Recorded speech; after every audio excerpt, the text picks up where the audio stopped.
Assalamualaikum warahmatullahi wabarakatuh. Perkenalkan, nama saya Chandrika Naura Paramita dengan NIM 24108020069 dari Prodi Perbankan Syariah kelas A akan membuat video untuk memenuhi tugas mata kuliah Matematika Ekonomi dengan subtema himpunan dan bilangan. Membicarakan tentang himpunan. Apa sih itu himpunan? Himpunan merupakan suatu kumpulan dari beberapa objek. Nah, objeknya biasanya dilambangkan dengan huruf seperti A, B, C, D, E, F, G, H, I. Nah, sekarang tentang penyajian himpunan. Contoh, himpunan A terdiri dari angka 1, 3, 5, 7, dan 9. Himpunan B terdiri dari angka 2, 4, 6, 8, dan 10. Kalau digambarkan dengan lingkaran himpunan A yang terdiri dari angka 1, 3, 5, 7, dan 9 merupakan himpunan angka ganjil. Dan lanjut ke himpunan B yang berisikan angka 2, 4, 6, 8, dan 10 merupakan himpunan angka genap. Lanjut ke bagian bilangan. Bilangan itu terbagi menjadi bilangan nyata dan bilangan hayal. Hayal masih terbagi menjadi dua, yaitu rasional dan irasional. Irasional masih terbagi menjadi dua, menjadi bilangan bulat dan bilangan pecahan. Bilangan bulat sendiri masih terbagi menjadi tiga, yaitu bilangan asli, bilangan kacah, dan bilangan prima. Lanjut ke kaidah operasi bilangan. Yang pertama ada komutatif. Apa sih itu komutatif? Komutatif itu merupakan pertukaran, di mana komutatif itu menyatakan urutan bilangan dalam penjumlahan ataupun perkalian, walaupun ditukar itu hasilnya tetap sama.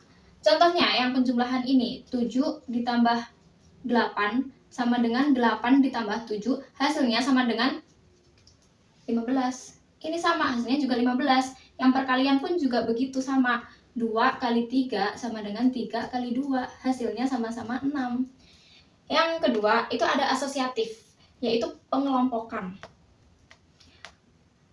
Pengelompokan di mana tidak mengubah hasilnya juga, hasilnya tetap sama, asalkan operasinya itu, bilangan pengoperasiannya itu sama. Nah, contoh dari asosiatif, contohnya yang perkalian, 2 kali 3 tutup kurung kali 4 sama dengan 2 dalam kurung 3 kali 4. Sama hasilnya, ini hasilnya 24, kanan hasilnya juga 24. Jadi walaupun pengelompokannya itu kadang di depan, kadang di belakang, itu tidak merubah suatu hasil asal yang dioperasikan yang bilangannya sama. Dan yang selanjutnya itu ada distributif. Distributif itu merupakan penyebaran. Di sini tertulis A dalam kurung B plus C sama dengan AB plus AC. Kok bisa? Karena dikalikan dulu satu-satu. A dikali B, A dikali C, makanya AB plus AC. Nah, contoh nih, 2 dikali 3 plus 4 sama dengan 2 kali 3 ditambah 2 kali 4 sama dengan 6 tambah 8 sama dengan 14. Nah, kalau pembatalan ini, kaidah pembatalan ini tertulis A plus C sama dengan B plus C, maka hasilnya A sama dengan B.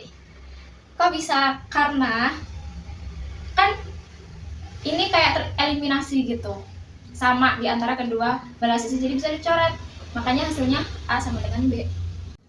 Oke, dalam penjumlahan di kaidah operasi bilangan bulat, plus bertemu dengan plus itu sama dengan plus, min sama min itu hasilnya tetap min dalam penjumlahan ya.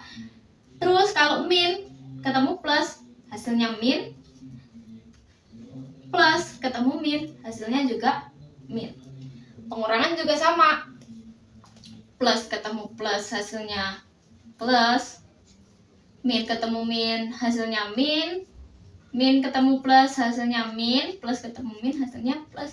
Nggak beda jauh. kecuali nilai minnya itu lebih rendah daripada nilai plus. Contohnya nih, ini plus sama min, hasilnya maaf min ya.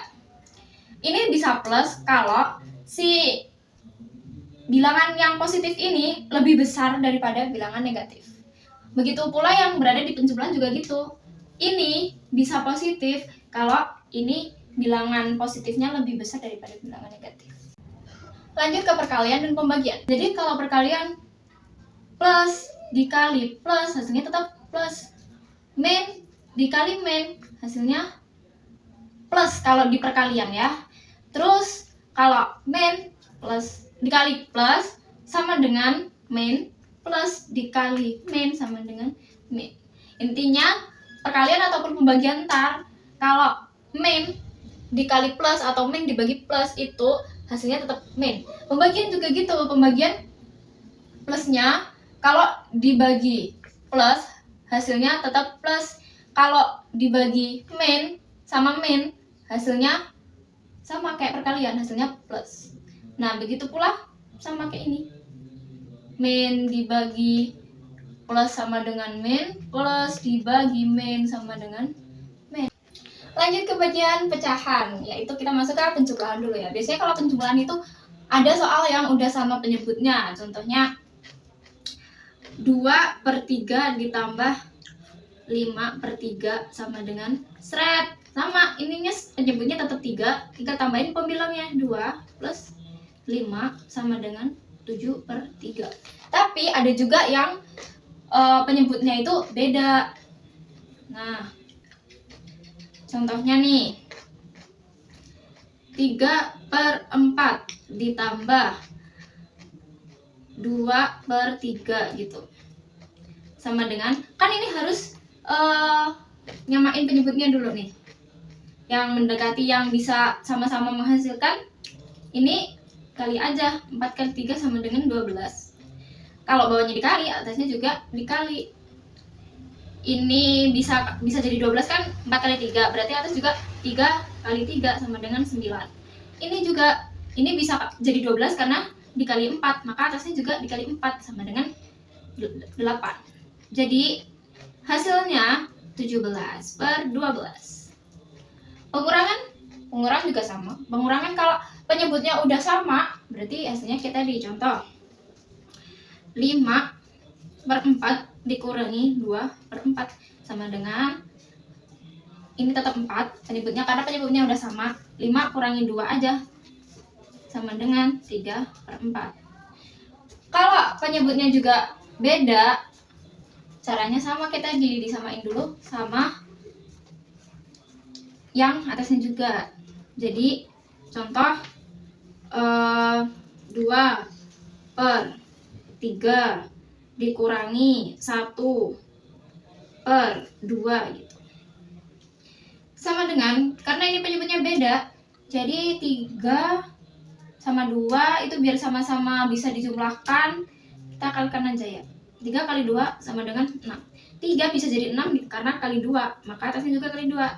Sini sama dengan 4 ya. 4 dikurangi 2 bisa jadi 6 karena kali 3, maka ini juga harus dikali 3 yang atas.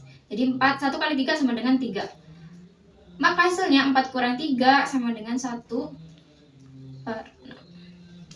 Seperti ini. Dan perkalian itu nggak usah, bedanya sama penjumlahan dan pengurangan ini, kalau perkalian itu nggak usah bingung menyamakan penyebut ya. Jadi contohnya langsung aja kayak 3/6 dikali 2/4.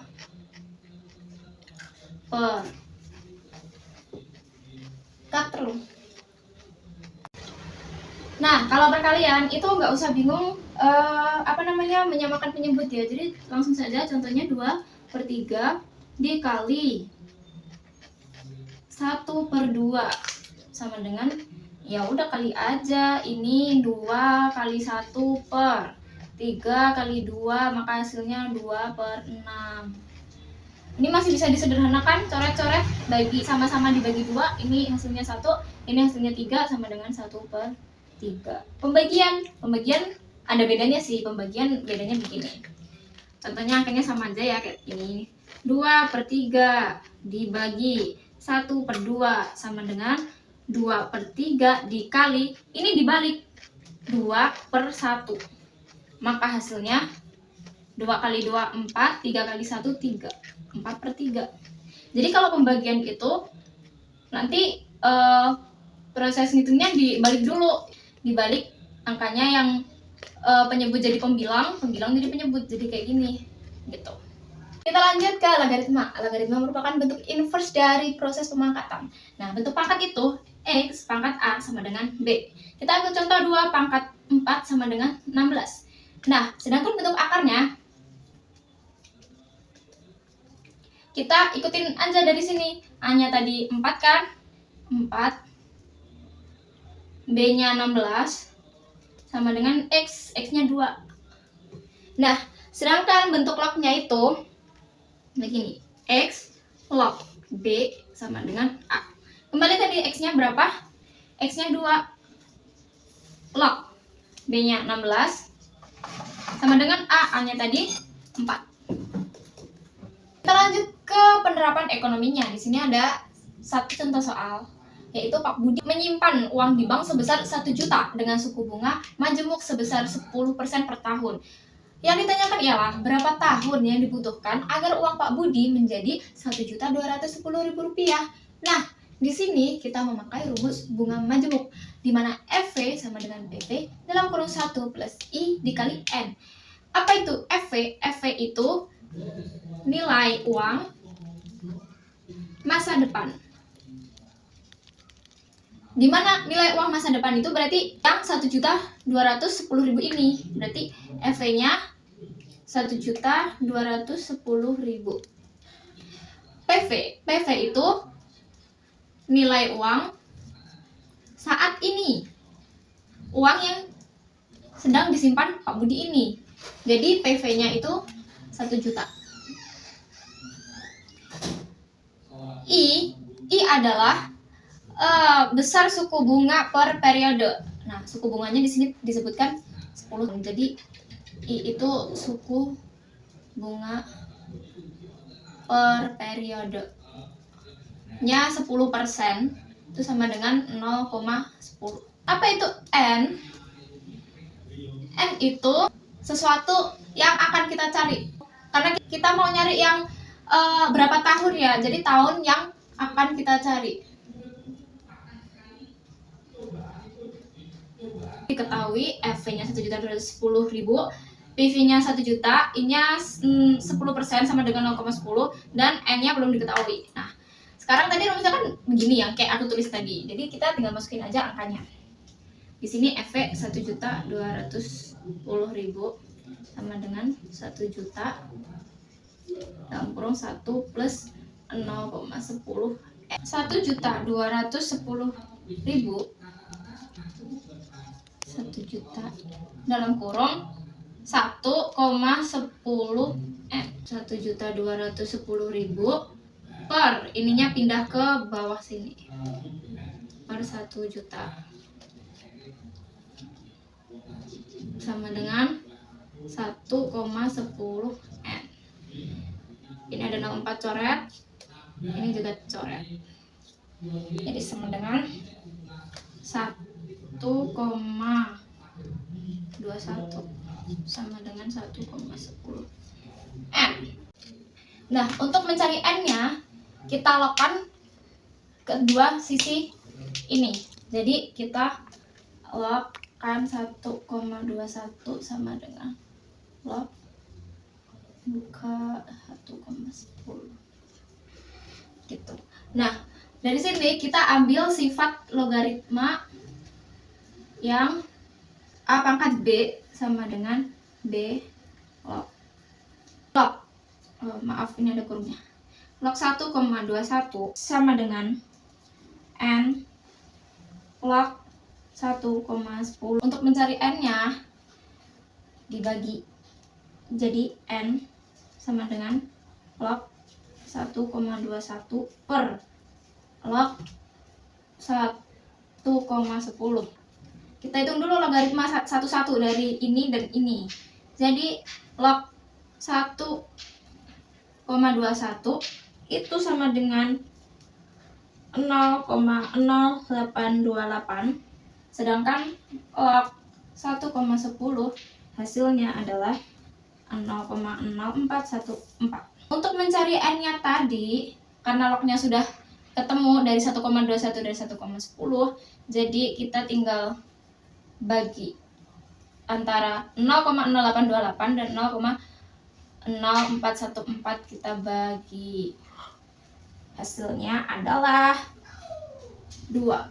Jadi n ini, n sama dengan 2. Nah, kesimpulan dari soal tersebut, jadi yang dibutuhkan agar uang Pak Budi menjadi 7.210.000 itu dalam waktu 2 tahun.